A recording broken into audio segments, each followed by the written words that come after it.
Gonna put the mic there in the middle. And Kara, can I sit by you? All right, perfect. So on Tuesday, we had our school. Let's change the noise. Do you need your other chair? No, we'll be fine. I think we'll be good. You want me to Do you grab want it? your chair to put your feet up? No, Here, you want me to grab it? I'm right here. The basket? please. Yeah, I probably should. Right after we say yes. You've been good about sitting though. I hate it. I hate it in the morning. I hate sitting behind that computer in that other room.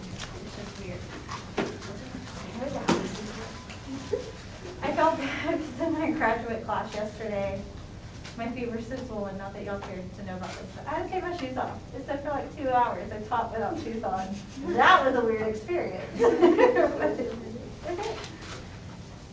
We're so tired. So, any thoughts after class Tuesday in our taste test? I know we talked quite a bit about our reactions, but any conversations you had with other people about it afterwards? I went to Walmart that night and walked down the jelly aisle. I don't know what it's called, the jelly area. Uh-huh. And I just stopped and was looking at the labels. And my friend was like, "What are you doing?" And I was like, "I'm just looking at the labels." And they were like, "What?"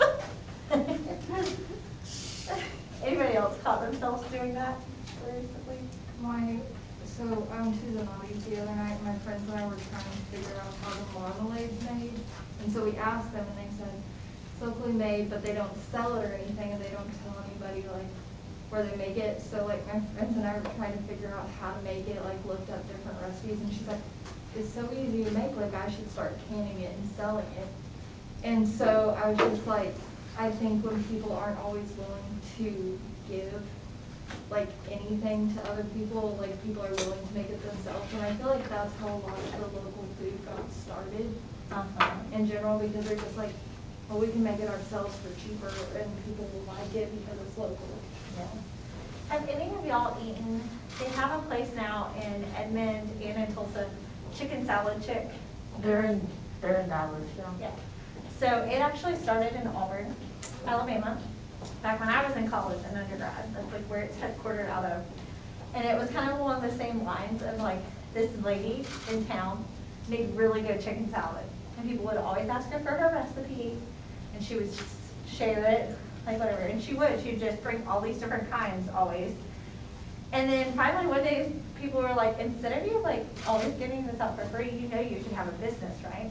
So she started making the chicken salad in her kitchen at home, selling it by the quart. And then somebody from her church turned her in for having an illegal kitchen.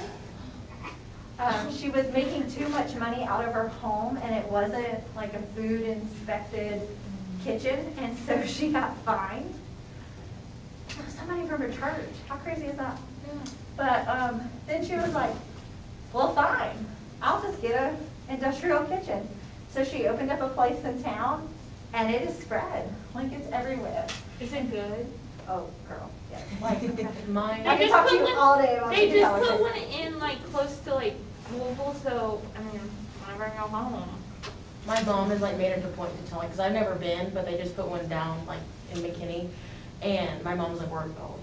She's like, it's so good. It is. They have so many different kinds, and you're like, how can somebody have a restaurant that's nothing but chicken salad? But it works.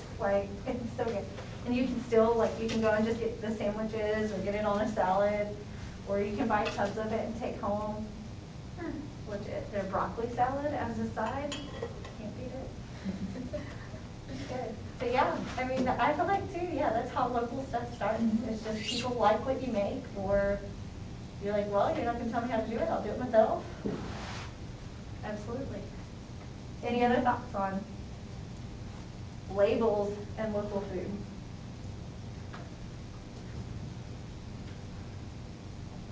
I wasn't really, this isn't about labels, but I wasn't surprised that some of them, we couldn't tell the difference about the label.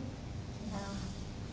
I think it did show us how important marketing is, whether we want to make it out to be a bad thing or not, that really does psychologically affect our decisions and our purchasing decisions in particular. And that we want to say this tastes better, but most of the time it's not. It's like buying a book. You know, a lot of people buy books based off of how the cover looks, right? Not really about the content, sometimes about what's inside. So today's conversation, we're going to start off with a little bit from your reading. It's been a while since we've been back in this book. But I want us to talk about this idea of social entrepreneurship in agriculture. What is social entrepreneurship? And like, why are we saying social entrepreneurship instead of just entrepreneurship? More connections, maybe? More connections, yeah, so maybe a little bit more emphasis on people. I don't know.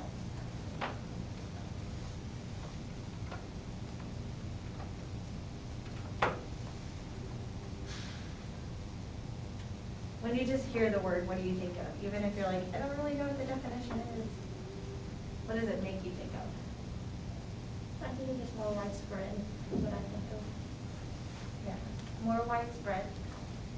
The book says on page 109, the next to last paragraph, it's talking about Dominique, who started the shrimp. Remember I told you we'd eventually get to learning about this like shrimp that's made? Social entrepreneurship or positive social change occurs through an innovation in the private sector. So how is Dominique's development of this new shrimp product an example of social entrepreneurship?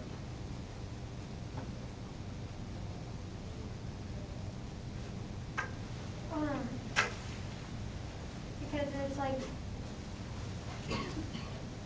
she's trying to create a social change with her invention.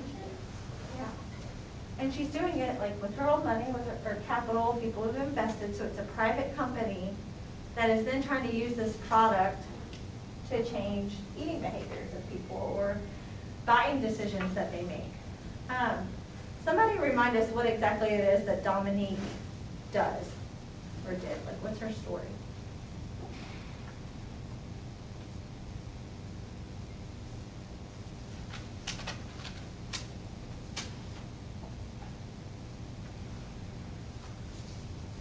Did y'all read? I read Monday, so I don't remember anything. So her company's called New Wave Foods. And what did they do? Didn't they come up with an alternative to making shrimp? So that way they don't have to use nets and ruin the ecosystem. Yeah. Using algae. Yes, using algae. So her big thing, she's a biologist, interested in marine life, and she started to see that the harvesting of shrimp was causing a lot of stress on the ecosystem, and that there were starting to be some repercussions on marine life because of the over-harvesting of shrimp and such. And so her thought was, I don't want to tell people not to eat shrimp, but is there a better way to do this? And there's actually, you know, with the idea of developing products, especially meat-based or meat-like products, out of other things, there's been a lot of research in that, but she saw this need that like, hey, we could use algae, which seems weird, but potentially develop a product that looks and feels and tastes like shrimp. And what's been the outcome of that so far?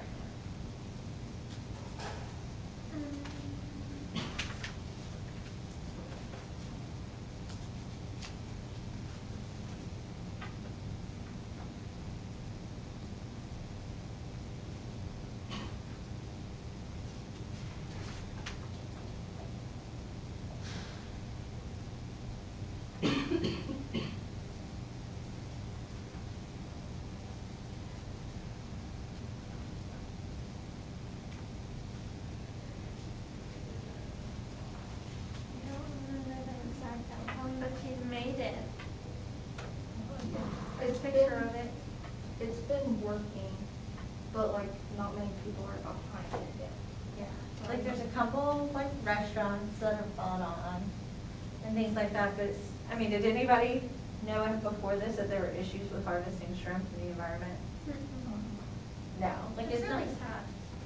Yeah, what do y'all remember about some of the stuff talked about just as far as like why she felt like there was a need for this.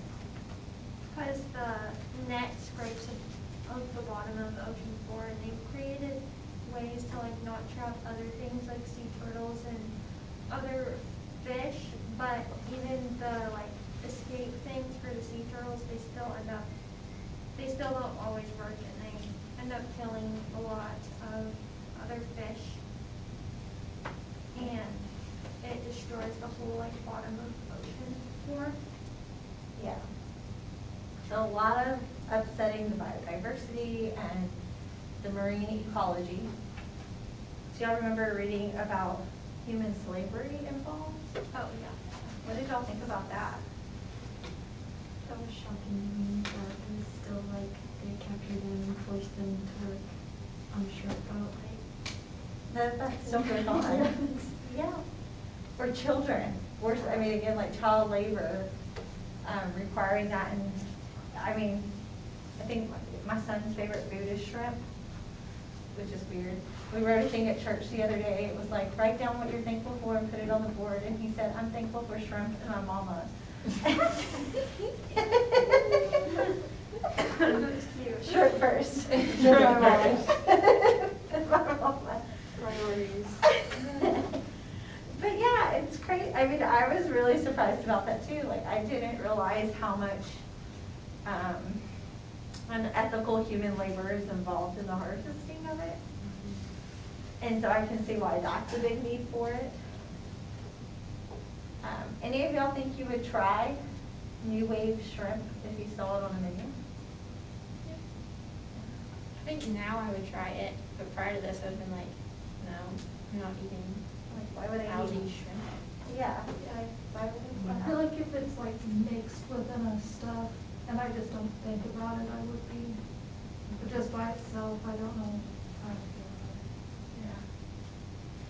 Yeah. You know, so this idea that, you know, it's actually a pretty big thing right now in entrepreneurship classes, this idea of social entrepreneurship, that we want to encourage people to be innovative, to want to be entrepreneurs, but to also be mindful of the impact their products are going to have on society at large. You know, there's several classes here at OSU taught about that. And again, that's a lot of the criticism of like, let's not just be for profits. It's okay to want to have a business to make money. But let's also think, is there a way that you can better society around you? I want y'all to do some brainstorming. I want y'all to get into groups of 3.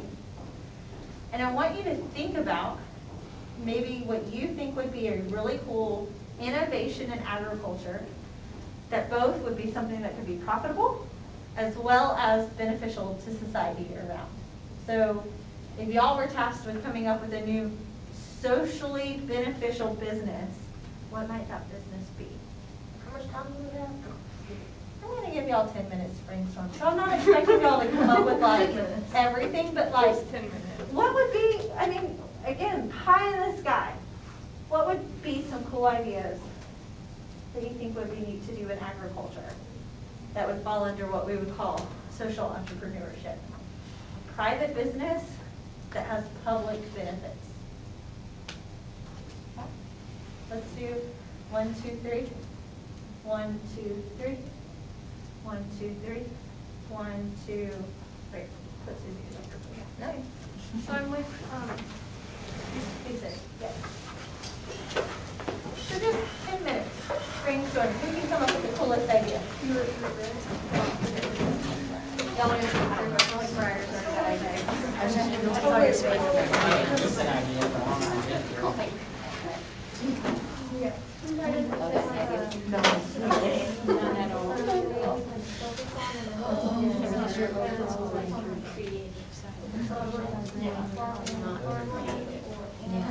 What's your idea? Pretty creative person, and I'm pretty into like develop 2 presentations this week, so my creative side is like. I don't know, is there anything like related to climate change y'all can think of? Maybe that I could do. Like, a better way. Like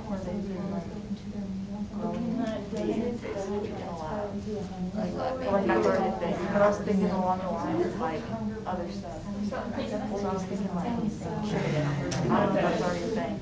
Like, People are really upset about things happening to chicken. So if we could do that, Yeah, I don't know. she made it. So what is that? Like, as far as climate, some things can So like the food package that's going to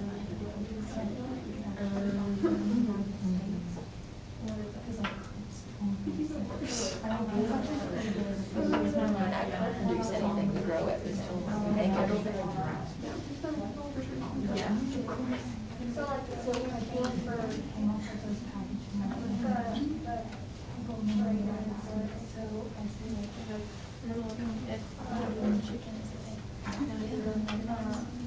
So how does the chicken salad chick go into social? It's not exactly social entrepreneurship, because they're not really providing a benefit, it's more of an example of local food movement, moving more into entrepreneurship and small business. Yeah, because runoff and like chicken farms are. Yeah, a good example. This would be something good to share with y'all, if y'all are like, oh my gosh, what do we mean by this, like social entrepreneurship? Think of like a company like Tom's Shoes. Are they a profitable company? A private company? Yes. Do you get a product from them? Yes. But then also, by buying their product, you're benefiting somebody else by giving them a pair of shoes, right? Not everything has this like be buy one, give one kind of deal, but just that would be an idea of like a social entrepreneurship business. But again, thinking beyond just making money, they're also providing a societal good.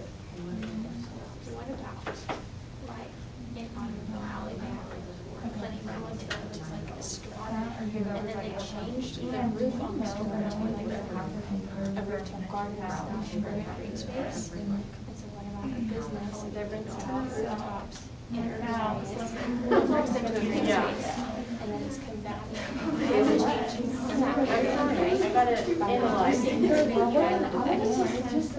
I've analyzed it, express services. Does that make sense? Yeah. That's very complex. It could be like, well, does the community, like if they pay them for these gardens, are they gonna see like such vegetables and things like that from like urban gardens? I'm sure they probably should. But like with that specific example, like guys produce and herbs and stuff that they do produce like but also like it just like there in general it's one hoping that climate change too it will help to an extent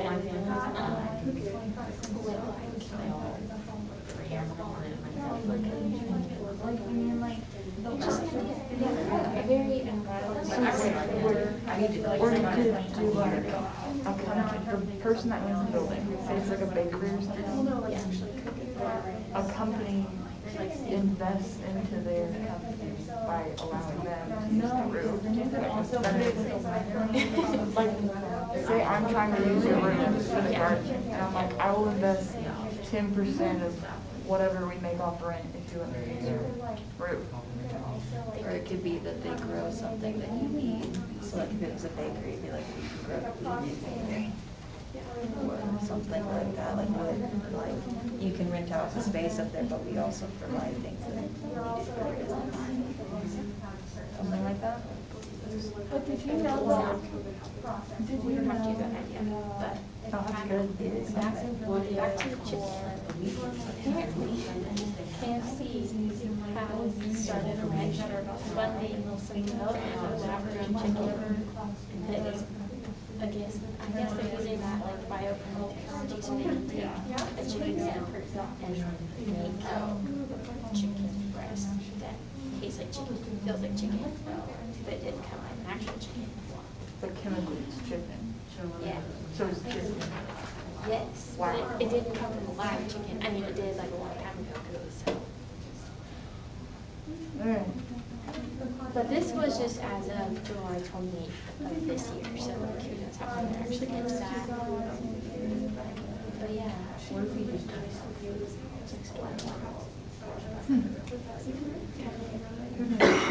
That's what they do.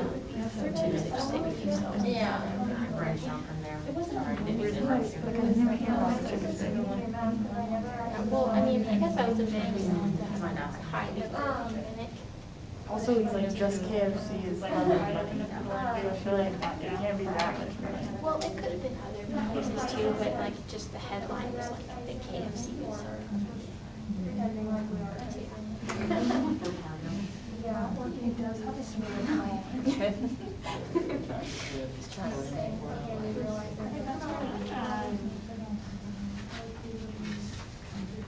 Or lab-grown turkey. Thanksgiving and Christmas, every time you buy one gets given to a family. Yeah, there you go. That would be a beautiful process.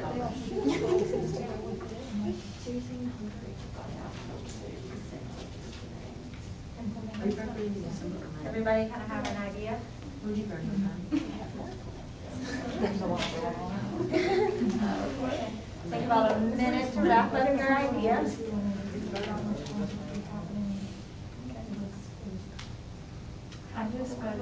These are good.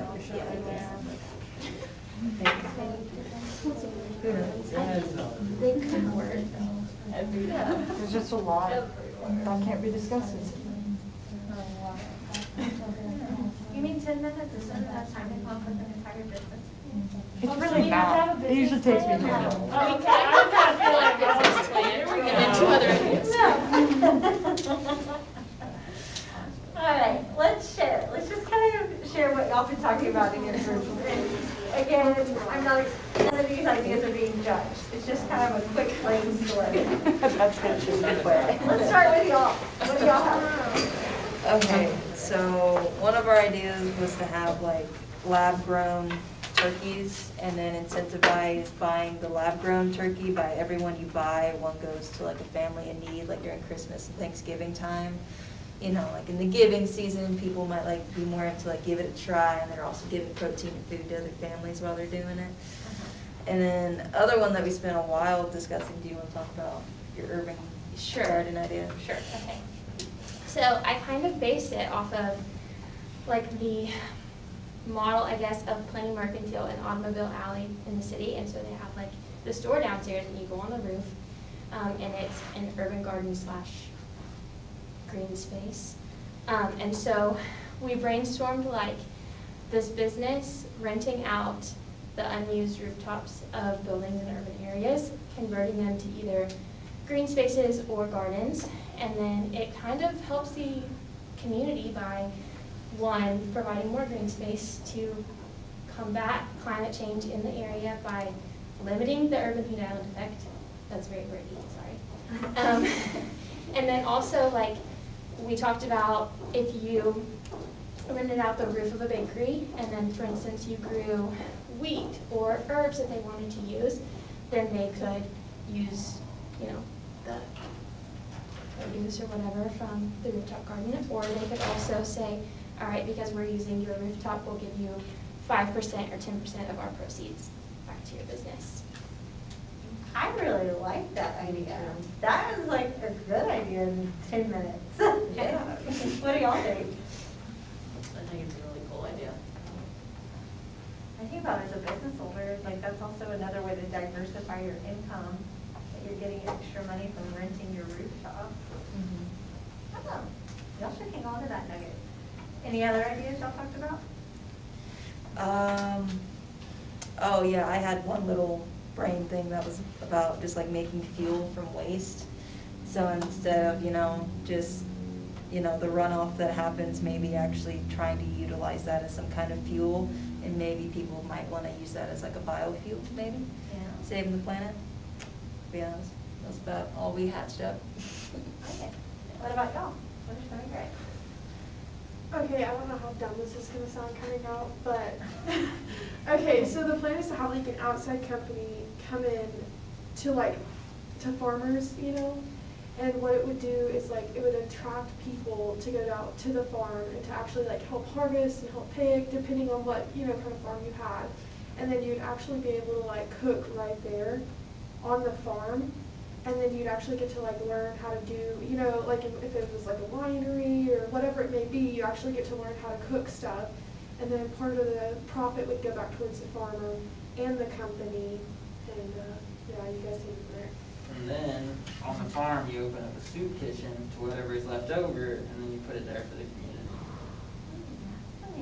So kind of like a cooking class, but like involving the whole first half of the food process. So they learn like where their food's coming from like the ground up.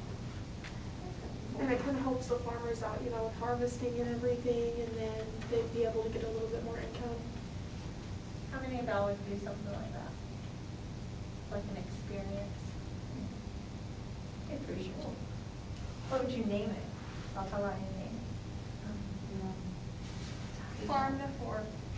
They have one in downtown Louisville where they actually do local food, and it's fresh every single day, so like they don't have a menu. You go in and you learn, they'll educate you, and then they'll prep it for you. Feed you. Yep. Thanks for what y'all got. We thought about like, someone maybe like Tyson or Cargill or something, but like for every like 12 chickens sold, 4 chickens would be sent to like a poverty area or like a food desert. And so, like just a way to get like protein, and then once it got there, they could like, whoever it went to could like either wholesale it or sell it separately. That's basically all our business plan was. I like that idea though, and I like that you kind of went with larger companies already established. And we picked chicken too because we thought that would be a little bit easier than like asking a beef producer to donate a whole beef or something. Chickens are like so mass produced and like fairly cheap anyways, so, yeah. And I think it'd be like a really good, kind of like how y'all were saying, like in the giving season, but rather than like, this chicken is like year round. I think it'd be a really great way, because I would be more apt to buy something that I saw, like if I was buying this, then like this is being sent. I remember my stepmom bought like 6 pairs of Toms when it first came out because she really thought she was making a difference. Yeah. You know, and I think that brings up a point though, like, not saying that like social entrepreneurship has to be the only way businesses are started from here on out. But why do you think maybe there's been a lack of social entrepreneurship? Or maybe why is this just now catching on? Like you would think companies like Cargill and such that have such high profits, sure they donate a lot, but why isn't this their business model? I feel like it just goes back to like the greedy society, like we want all of the money, like we want every last penny that we can have. And I mean, even though they are a large company, they still want that revenue, they want all of those revenues, so. I think like with their example, not to be like a negative Nancy, but when you guys were talking, what I was thinking is like that sounds like a lot more work for the farmer. I mean, they already work super hard, so I think sometimes that might be the case for some certain situations, just like, that's too much work for me, you know? Yeah, it's like another thing to add to the pile. Right. But yeah, it's just a very different business model too, because again, you're not just taking revenue and either put it in savings or putting it in people's salaries. You're kind of putting a cap on those two things and saying whatever extra money we make is going to go back towards giving. And that's just a very different mindset, right? What do y'all have?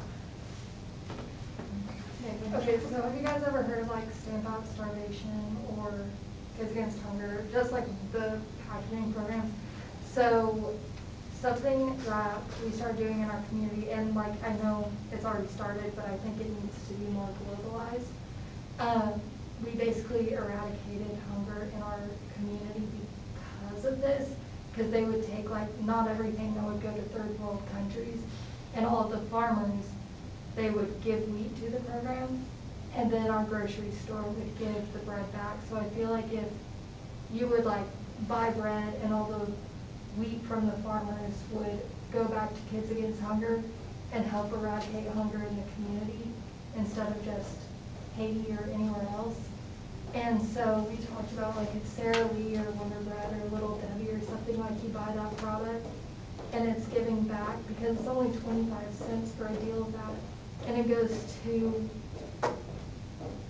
urban areas where people need food, and that would give them enough food for the week and help kind of eradicate situation. I like that. How many of y'all catch yourselves now buying things that you know are gonna benefit something else? Like, do you make any intentional purchases like that? Sometimes. Noticed since COVID, I definitely like the people around Stillwater, like the local farms, so like go on Facebook and try to sell like their meat. Like I'll typically, like I literally like did a flip flop on how I buy my meat because like of the situation, and like I do it because I know it benefits their farm and like they're struggling right now. Yeah. So. That's really good. I have never bought a pair of Tom's shoes. They get really stinky, But but they're durable. They are so durable. You know, definitely, I think, you know, just like marketing, people are gonna buy things because it says it's biodegradable or gluten-free or what have you. There is this new marketplace for this idea of social entrepreneurship, and I think there's more that we can be doing in agriculture about it. And helping address, you know, I think probably the best person, and I couldn't have her come talk today because she's getting ready for her weekend class that she's teaching, but Courtney Brown, if y'all haven't had a class with her, she has an entrepreneurship mind. And that's one thing that like she's really taught me a lot, is that when she thinks about starting different businesses in agriculture, there's always the social aspect to it of like, how can I benefit more than just putting money in my pocket? Like, I want money in my pocket because I want to be able to live, you know, and have a sustainable life, but at the same time, I want the things that I do to be able to benefit other people. And I think that's pretty cool. And, you know, when we talk about ethical theories, it's definitely a very altruistic way to approach business. And I think that's interesting that, you know, we're starting to see more business models be a little bit more altruistic. And that brings up the other person that was kind of in the reading here, Liz Specht, and she's called the utilitarian. Did any of y'all recognize that term from leadership theory and ethics theory? Yes. When we say someone's utilitarian, what do we mean? Doing the best for Latest the good. most. Yeah. Doing the best for the most. And here they describe it as, and they even go back a little bit further, and I was like, this is why I like what we do, because somebody's using leadership principles and don't even realize it. But the concept emphasizes that the preferred action is that which results in the greatest amount of happiness for the greatest number of people. Focuses on the consequences of an action as opposed to the intention. What is the difference between intentions and consequences? You can have good intentions, but if the consequences come out negative, then it doesn't matter. Which matters more, what you intended to do or what happened? Yeah. It's like the Grey's Anatomy episode, you know, where Meredith Grey switches over to Alzheimer's like thing, you know, to benefit Weber's wife, and then it comes back on her. Or like when she did the insurance fraud. Yeah. Sorry, I was watching that. Good intentions, but there were some negative consequences She to went it. to jail. Right? Yeah. Well, and you know, have y'all ever heard the saying that like, it doesn't matter your intentions, and it matters the perceptions? So like, I can say something and not intend for it to be offensive.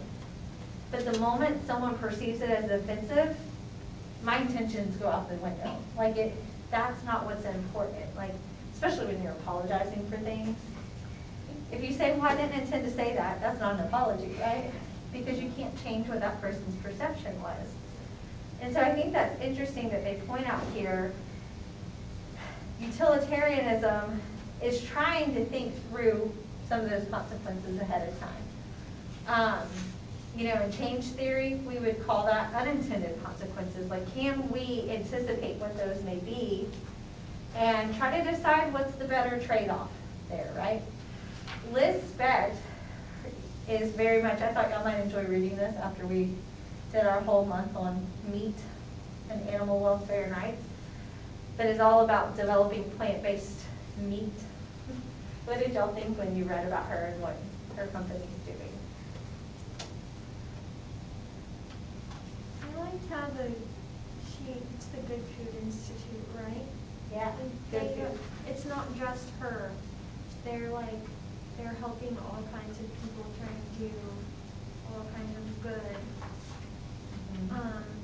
Like affordably, right? Is it free? It's not free, but you know, they're trying to do things where it's increasing people's incomes in different countries, you know, like especially with international trade. You know, or resourcing from areas that are then supporting people to have a livable wage, stuff like that. Yeah. Because that's how they like transitioned everything. It was like a lot more people want to make a change, but they can't. But that's why there's Liz in the Good Food Institute or something. Yeah. So it's like, you know, if you're gonna buy coffee or import coffee, can you be intentional about who you choose to import from? You know, like what does that decision say about things you support? I mean, what do y'all think? Do y'all think a lot about like where food is sourced from and some of those ethical concerns with it?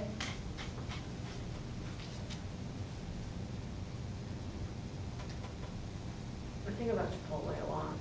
Do you? Like, my roommates love it, and like I struggle going because like of their whole like attitude towards like American agriculture.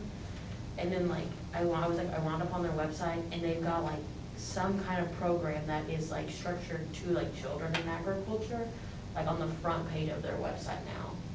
And so, like if I hadn't like looked into it more, and then like wow, like they're really trying, and like I'm sure to some extent like it is, but at the same time like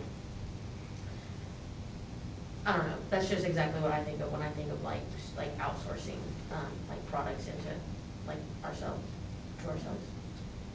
I have the exact same thought. Don't take in mind, like, I don't even eat there just because like how against agriculture they are. But then I also think they're huge E. coli outbreak in their meat and stuff, so. And it's fascinating. I just actually got a sleuth email to me today. I haven't watched the video yet, but they've come out with a video that's based on farmers. And I want to watch it before I share it with anybody, just so I know what it is. But I'm very interested to see the difference in that versus some of the videos they put out 10 years ago that were very anti-industrial ag. That now they have almost like this whole small documentary about farmers supporting Chipotle.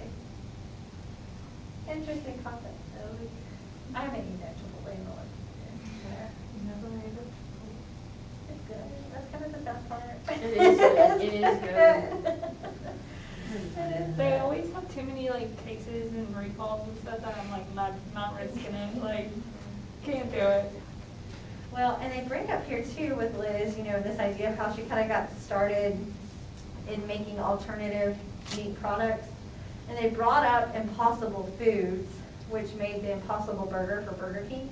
Have any of y'all seen what's recently been in the news with McDonald's in the past They week? just like put out their Impossible Burger, plant-based. Y'all know what they're calling it? No. The McPlant. I'm not kidding. I do kind of like their marketing. They've been taste testing it in Canada. Have any of y'all had the Impossible meat? Like, I haven't, but people that I know have had it say it's good. see, I have the complete opposite opinion. Really? Like, one of my friends, she's in like a meat science class, and she cooked like regular meat, and then she cooked like the Impossible, and like they look the same, but like, yeah, like a blind taste test, and like you can tell like the texture is very different, and I didn't think the taste was that great, but maybe it's just the way she cooked it. True. But I have to also be honest, I don't think I've had Burger King in like 15 years. And they just had a lot of issues with the ag industry too. So. I tried it. 'Cause my mom, like for health reasons, she tries to eat like more fish stuff. And so I tried it, and I was like, I can I could tell like they implemented stuff in it to make it taste like. It's like a mind thing, like if you Yeah. allow your mind to think that you were eating It's fun, a beef yeah. patty, then good luck, Godspeed, but you can tell. Yeah. Well, and I saw in the article about McDonald's is that they haven't identified who is sourcing, so going back to like supply chain, who's sourcing this particular plant-based burger. some people are speculating it's Impossible Foods, but there's no real like contract to show it. I think they were one of the people that's been like part of their test kitchen to develop the product. But they're looking at having a whole line now of alternative meat burgers. I don't really Yeah, see but it- anything wrong with it, cause like, it's gonna bring more customers to them and more power to them.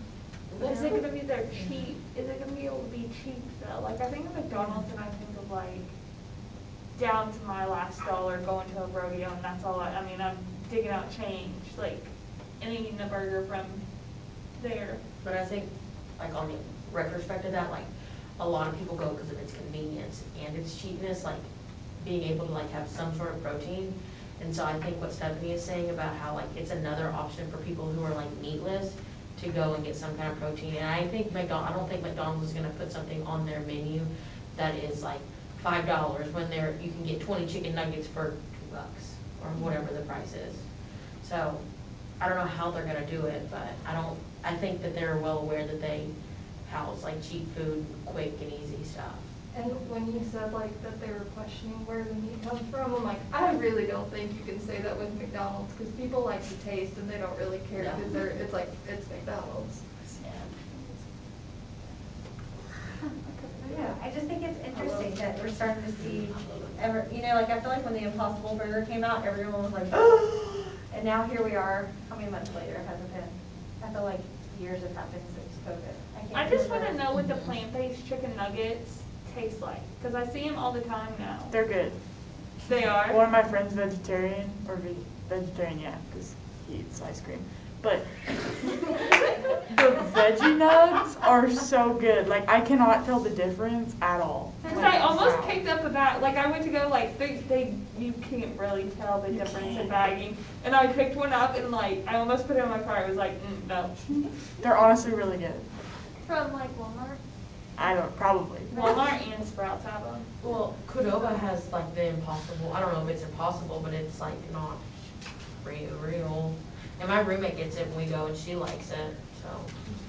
Maybe they're getting it from like places like, you know, like spa places like Asian food, how they have a lot of tofu and people eat it. What I keep coming back to is how you were saying the other day, how our particular degree is very diversified because we look at things from the different perspectives. And I remember last summer I went to the Oklahoma Cattlemen's, to their convention, and they had a speaker from the NCDA, and they were talking about the Impossible meat and everything. And everyone, that room was so tense because they were so fired up about it because it's like not cattle. And so I just thought that was pretty interesting. Sure. Wow. It's hard, it's a peculiar situation to be in the sense of, I am and have been a member of a variety of associations like that. And to be in those conversations and understand from their standpoint, while I think sometimes we look at these associations altruistically and forget that they're also marketing and lobbying organizations, right? And then there's a difference between those two things, right? And so we tend to kind of pledge our allegiance sometimes to these associations because we do want to support farmers. We do want to support what our families do, what have you. But then sometimes we forget that our membership dues are also paying for a lot of lobbying to happen for policy that then becomes very one-sided. I struggled with that when I was really active in Farm Bureau in Alabama, and that I participated in discussion meet, and I won the state discussion meet for Alabama. And when I was getting ready to go compete at nationals, I got told that I could not talk policy that was against what the Alabama Farm Bureau handbook said. And there were a lot of things in there I didn't agree with personally. But those were the advocacy or lobbying positions that they were taking on governmental issues, and it was things outside of agriculture. That was really hard for me, and that was a gut check. for me. So it's tough, because I want to support Farm Bureau. I support the education that Farm Bureau provides, and I support the support of farmers. But this, like, you've got to think everything we think or else mentality, I had a really hard time with. I don't know. Have y'all had any of that experience with, cattlemen's or organizations that you've been a part of kind of ride or die? There's this one gentleman that I worked with last summer. He does not eat anything except beef. Like, he said that this Mexican restaurant that they were at brought him like a chicken burrito or something. And he told them that it tasted good, but he kind of just moved around with his fork and he went home hungry. But why wouldn't he support a poultry farmer? I don't know. Make their product too. We've asked them that before. Yeah, it's very interesting. I don't think we have to, I think the worst thing we do in agriculture is we pit our different sectors against each other instead of coming together and working together for the betterment of all of agriculture. Isn't that all of society? That's really interesting. In so many ways. Because all of our like beef producers in Burlington, whenever they go out, they like don't want steak, they don't want hamburgers or anything, so they're like, we better Are off we cattle, supposed to they do let's this get before? something different. Because I looked at it, but I forgot. You didn't have to. Oh, okay, thank God. No, so now's probably a good time to bring it up since we're talking about meat, and kind of shifting to a little bit more of the supply chain focus that's involved in all this. This is an article that came out the last week of October, and I thought it was really interesting. All about the pandemic's toll on meat packing workers. So, that is definitely one area of our food supply that we saw major issues with the supply chain this summer. And so it's a shorter article than what it looks like. I like for us to go around, I'll start with the first paragraph and just kind of, we'll go around and each read a paragraph. And keep circling until we get through. You don't like reading out loud? No. If you don't like reading out loud, just skip and go to the next person. I will not force you to read out loud. But I'll start on that first paragraph. When coronavirus cases started appearing at the JBS beef processing facility in Greeley, Colorado this past March, Stacy was terrified. Are y'all familiar with JBS? They come here and recruit a lot, one of the largest meat companies in the world. They're international. Okay. She works on the plant's kill floor, removing the intestines that weigh between 30 and 50 pounds from hundreds of cattle each hour. In normal times, the plant's 6,000 workers stand shoulder to shoulder and carpool to work.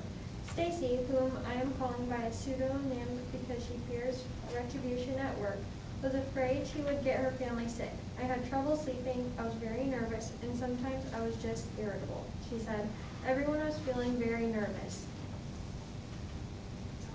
Okay. Colorado reported its first confirmed case of the virus on March 5th. The company decided to require masks on March 19th. By March 24th, at least one worker was in the hospital. Stacy's daughter started asking her questions about what would happen if she got sick. She told her they would have to isolate from each other. Meanwhile, at the plant, workers were left in the dark.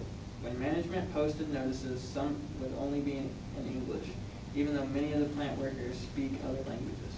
As the cases at the plant grew into dozens and workers stopped showing up because they were afraid of getting sick or spreading the virus, management at the Brazilian-owned company told them that a statewide stay-at-home order did not apply to them. People from the plant were not helping us, Stacy said. They were saying the plant wasn't going to close. We asked for face masks. They said we didn't have to worry because the people that got sick were not in our shift. Stacy said the company didn't provide her with the protective equipment until just before the county health department came for a visit in April. The health department warned JBS that it wasn't confident the company was taking enough measures to protect its workers and that a work while sick culture was contributing to the spread of the disease. After the local health department ordered the plant to close, JBS completely shut down on April 15th. Across the country, other plants were shutting down too. By the end of April 12th, 12 of Nebraska's meat processing plants had 588 confirmed cases. 2 Iowa facilities had 377 cases, and 5 Wisconsin plants had 389 cases. Soon, at least 20 meatpacking plants were shuttered shut it across the country. JBS promised that it would test all of its employees before the plant reopened. President Trump and Vice President Mike Pence acknowledged the JBS outbreak in their daily coronavirus briefing on April 10th, saying that they were working to send tests to Colorado. But the test never materialized. On April 23rd, JBS announced it was reopening with less than 24 hours notice. 4 days after Stacy went back to work, President Trump invoked the Defense Production Act, a Korean War era law that allows the president to require industry to act in the service of national interest. The factories were declared critical infrastructure and were compelled to remain open. The move denied local health authorities like the one in Greeley of one of their best means of preventing outbreaks in their communities, closing the plants. Although the Occupational Safety and Health Administration, a government agency tasked with regulating American workplaces, issued guidelines about protecting workers during the pandemic. The recommendations weren't mandatory in practice, and the Department of Labor said it would consider siding with meat processors if they were sued by workers who got sick. On September 11th, OSHA fined JBS $15,615 for failing to protect workers. In spite of the pandemic's impact on JBS operations, the company's profits during the quarters its Greeley plant was shuttered exceeded industry analysis expectations. The company earned $629 million between April and July. When Stacy and her coworkers went back to the kill floor, there were fewer people there to do the same job. The company offered a bonus for perfect attendance after reopening. Stacy got the bonus. She's proud of the job she does. She's been able to buy a house with her earnings and help feed thousands of people who probably never think about what it takes to put food on their table. But it comes with serious risk. JBS hasn't instituted paid sick leave, instead providing surgical masks and face shields that employees aren't allowed to keep. JBS did not respond to requests for comment on this story. That hasn't kept workers from getting sick. By early fall, the plant has 305 confirmed cases and 7 deaths, one of the state's largest outbreaks to date. The union representing workers at the plant estimates that likely far more people have caught this disease. The Food and Environment Reporting Network, which has been tracking outbreaks in the food system, tallied 42,730 meat packers who've been infected and 204 who have died. Unless Trump rescinds his executive order, plants will be required to remain open no matter how many more fall ill. So, at Stacy's plant, workers are organizing for safer conditions. Stacy has kept working. She's coping with the new reality, but her worries aren't gone. She knows how easily and quickly the disease can spread. Plus, she has other worries to keep her up at night. Now my daughter went back to school, she said. So this is kind of a snapshot story of like one of the issues that happened in the food supply over the past 10 months and kind of how COVID, I know we're all tired of talking COVID, but it impacted the food industry a lot, right? What is the issue in this article or part of her story? What's the conflict? Worker safety, she still wants to get paid. Worker safety versus employees still being able to earn money, have a job, versus what else? What's kind of the third component of She that? has a daughter to provide for. A family, so families at home, versus what? What happens if a plant shuts down? We don't get food. Don't get food. So they even bring it up that, you know, they've been able to feed thousands of people who don't even think about where their food comes from. Why are these things all conflicting interests? Or why does this cause a conflict? Because you're asking people to risk their health for a paycheck and really for the betterment of others that they're never going to meet, see, or talk to. And for a company that isn't giving them much of mind either. I say that being a person that is interviewing the JBS, but you know, I've also been like monitoring this as well. But it's just a toss-up, it's kind of like, can we ask these people to assess this as an occupational hazard? Like, is that a reasonable thing to ask of somebody that takes the intestines out of animals every day? I don't know. Something I've been pondering, is that really a occupational hazard that's reasonable for the job that they do? Yeah, so like, Maybe a question. in this like idea of utilitarianism, we're supposed to be thinking about like what's the best for the most people. What are the potential consequences that could happen, even though we may have the best of intentions? What are some of, if you were working at JBS, you're a head CEO trying to decide what to do in this situation, what do you think some of the factors are that they should think through to help them make a decision? Profits, Profits, what specifically about them? the amount they're going to lose if they shut down the plants, Yeah, unfortunately. yeah. If they shut down the plants, all that meat would be wasted. Exactly. And where's that supply gonna go if they're not the ones to process it? Worker safety. Worker safety. Why should they be concerned about worker safety? Liability. Mm-hmm. The goodness of their heart, maybe? Without workers, you can't process anything. Yeah, if everybody's sick, you don't have anyone to come to work. It's easy to put dollar values on the product you're actually selling and doing, but is there a dollar value associated with workers and labor as well? Absolutely. Could it also spread through the meat? That's one thing I was thinking about while I was reading this was, if someone gets sick, then couldn't that also go through the meat and then end up further down in the supply chain? Yeah, contamination. Wouldn't it get cooked out and like it's packaged there, so it's like packaged, I guess like the germs will like be outer, but I don't know how much it would get to the meat. Do we know that yet? I found about it.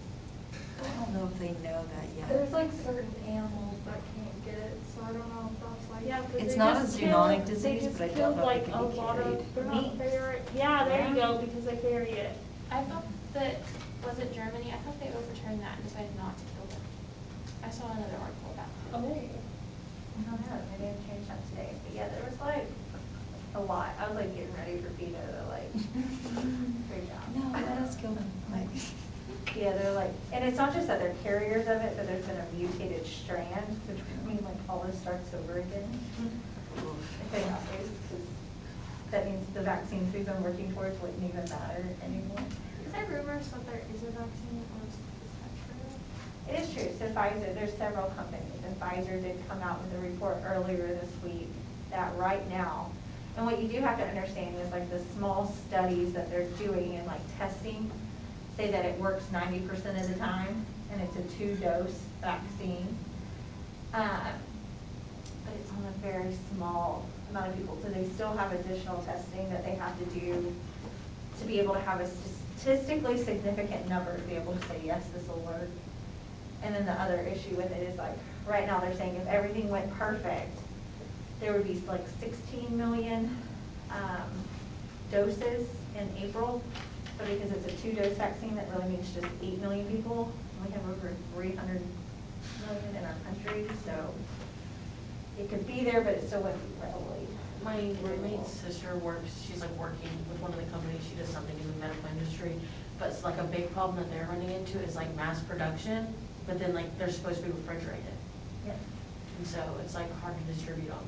Yeah, I think the news said the other day that this vaccine from Pfizer that's looking to be really promising has to be kept at negative 160 degrees or something like that. And it has to go into our system? So like it can only be out of that for a certain amount of time before it's not active anymore and won't work. And so what's even the feasibility with that? Like how many doctor's offices have an enclave that's at negative? Well, I think of like rural America, like we have like a doctor, but Dr. Knight doesn't have that. Right. Put it in the semen tank. That's like Yeah. close to That's what I was thinking. I get my straw and coronavirus vaccine out of it. Oh, Jesus. You ever seen Jane the Virgin?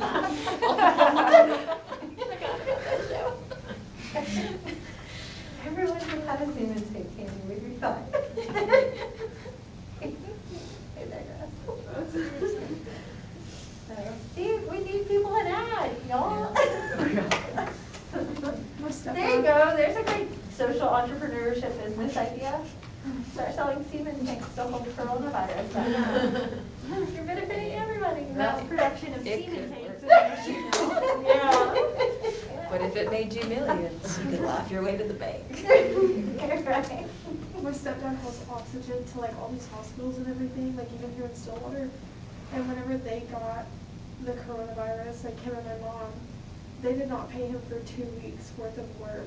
And he was like talking to his HR guy about it because like, you know, so many places you'll get paid for that. And they told him that if he would have just like came in contact with it and everything and like not have had it, he would have gotten paid for the 2 weeks worth of work. But since he got it and he had to quarantine and everything, they weren't gonna pay him. And so like, he's been in contact with his HR guy and it's been a huge mess. It really has. And think about like, I think that too is part of like this argument, and I think this article brings it up, is like, how do we balance which is more important? There's very tangible, easy economic things to measure, but then we forget like people being out of work impacts our economy too, or having to shut down impacts the economy too. And that's what like, it's interesting when they talk about the plant shutting down, it wasn't because everybody had it, but it got to the point where enough people did. So there were people that weren't able to work, not because they didn't want to be. Like, how do you know what the right thing to do is?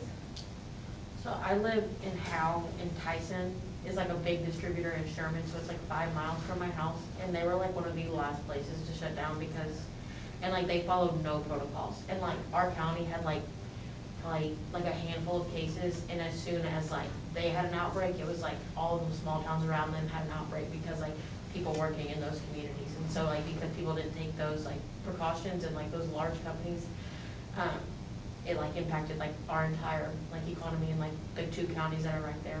So It wasn't just that business. exactly. It was everything else, yeah. I mean, we're seeing that with school systems right now.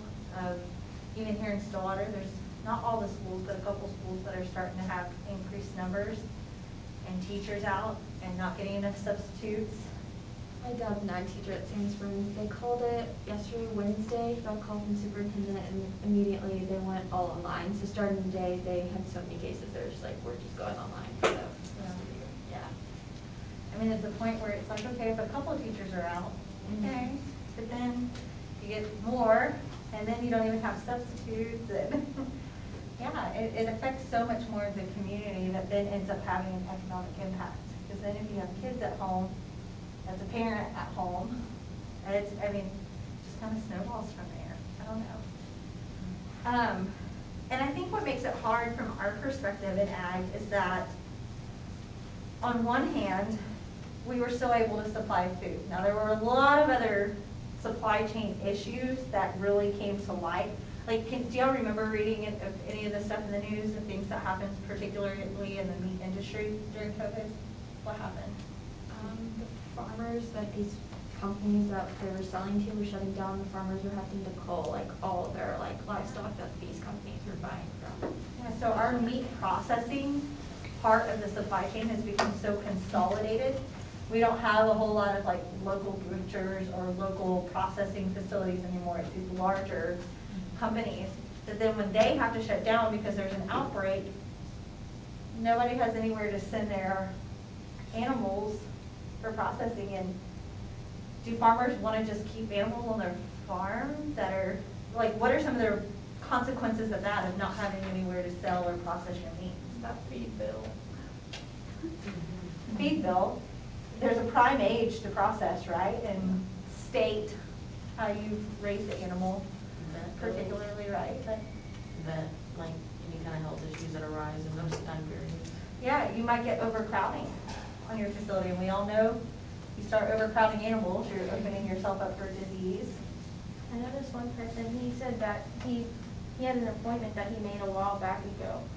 And if he would have missed his appointment, then he would have had to book it a year in advance. And this cow was already really old.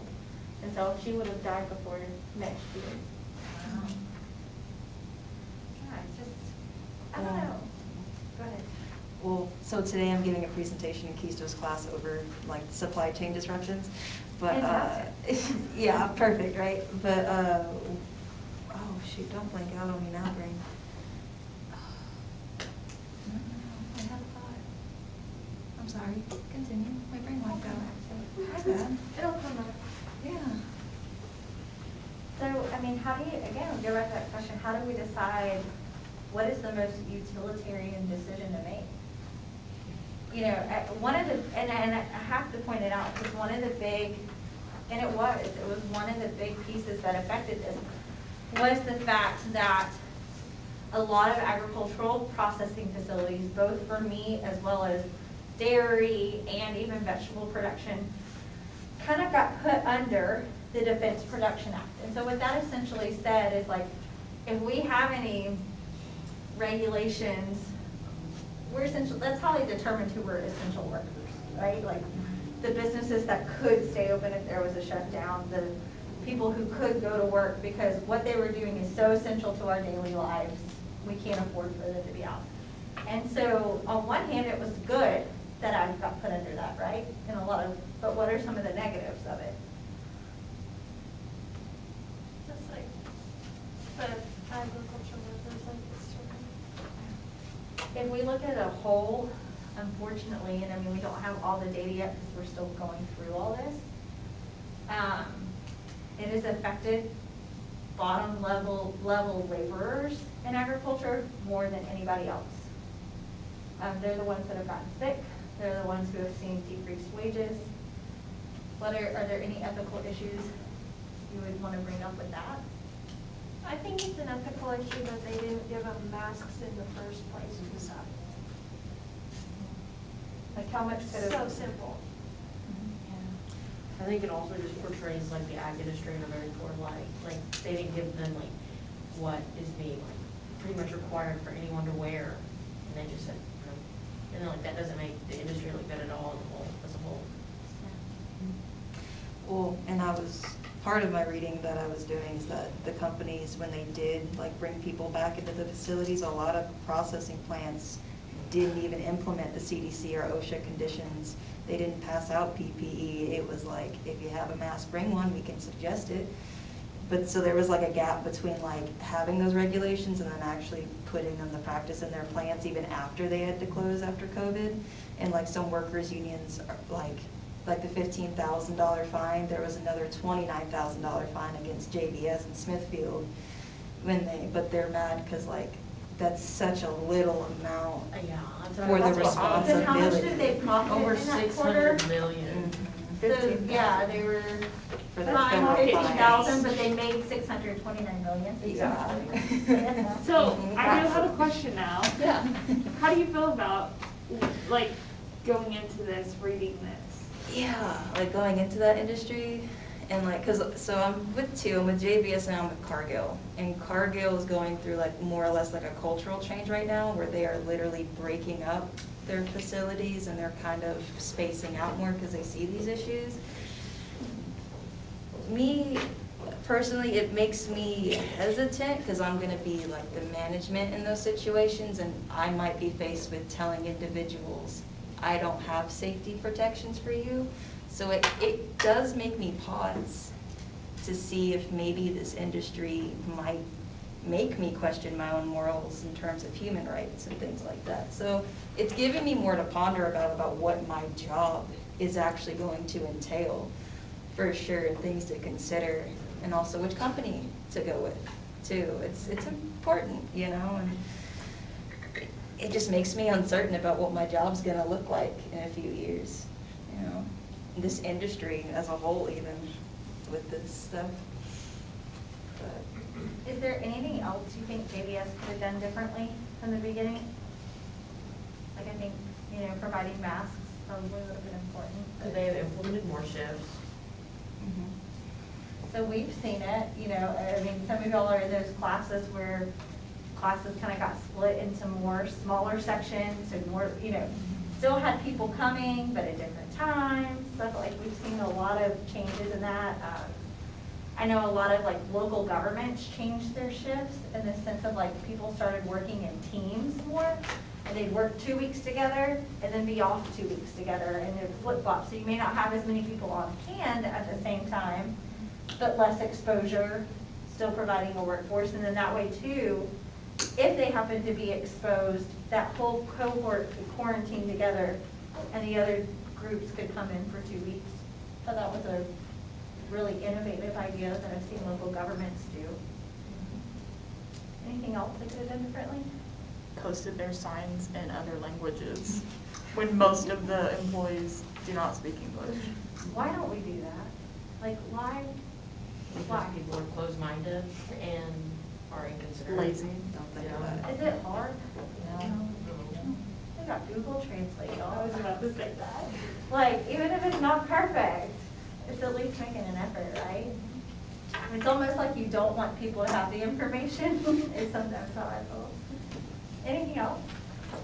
Well, like my aunt, she had like a company, and like it would be like towards hospitals and everything, like where if like an occupational therapist like wasn't able to make it to work, or like a nurse or something, she would hire out like other nurses or occupational therapists to come in. So like if they were following like their protocol, like if they actually followed it and everything, would they be able to do something like that to have like temporary workers come in? You know, but I see how it would be hard to do because some people just don't quarantine, you know, or they're not taking, so I think it would be difficult, but if they could do like something like temporaries, you know. That's a good idea. Yeah, again, kind of like we've talked about with a lot of things in this class, it's not a one thing or the other, like this or that. There's nuance there, right? And so we don't want to say like, oh, JBS should have completely shut down, because would there have been negative consequences to that? Most definitely. Most definitely, yeah, major issues. I also feel like they could have shut, like, cut in half their supply chain.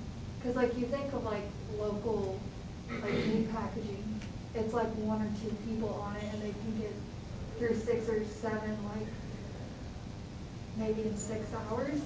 And so like, if you have maybe like 10, 15 people on the plane instead of like 50 to 60, like you can get it done, you just won't have as much. Or what if they like shut down, like how the Coleman does, like shuts down and cleans Uh-huh. every 3-4 hours. So maybe there's one less shift every day.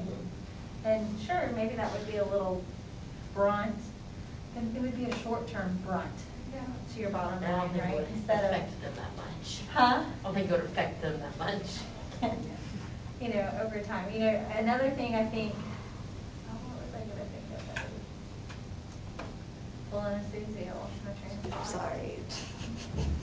Oh, you know, something else, and I saw it in several other kind of dissections of the supply chain issues because of COVID, is that one of the big reasons that a lot of the consolidation in the meat industry happened is because of increased regulation related to inspection and food safety and OSHA guidelines and all that kind of stuff. That like, what if we put a temporary halt on some of those regulations to allow smaller processors to then take animals that were able to go to these other facilities that were getting shut down? And that just was something never considered, that I thought, man, that could have been an easy help. Wouldn't have been a fix, but an easy help to the situation. Same thing happened with dairy. Like, that's why you saw a bunch of milk dumped out, right? It is, you know, we have the ability in our government to suspend some of those things temporarily, and it just wasn't even talked about. We weren't very, how do y'all feel like overall reaction to it was? Like now looking back 10 months later. Like we were sitting on the balls of our feet waiting for it to hit us in the face. I mean, that's how it feels, you know, because I can't make any decisions. It just feels like we were just sitting back. Oh, it hit us. Okay, let's do something. That's how it feels. Well, on a complete like retrospective, that or like other aspect is like if they hadn't have stayed open, then like more people would have been losing more money, and like more people would have been out of like a livelihood, and like even though there was like some sort of a meat shortage, like it sucks like this happened, but like if your hands are tied, like you're either doing this or you're doing that, like no one is going to be safe. Like I don't know, like, I don't know where my morals drive when it comes to that, but It's hard.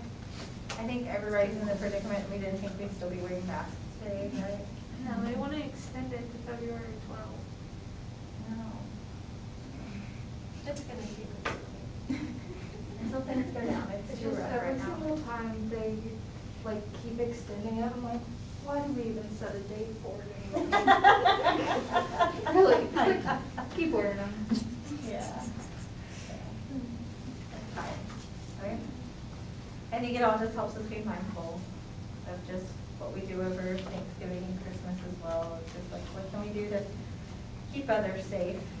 Because I think I think that's the thing too, is that it's taken a while to come around, but to say, a little bit of sacrifice right now, maybe better in the long term for the collective good and getting back to that spot. I don't know.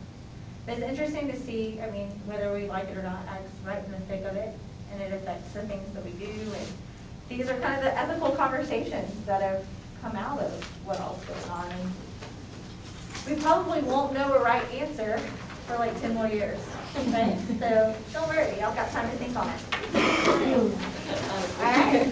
See y'all Tuesday. See if I still like my Today is job. Thursday, right? Yes. Yeah.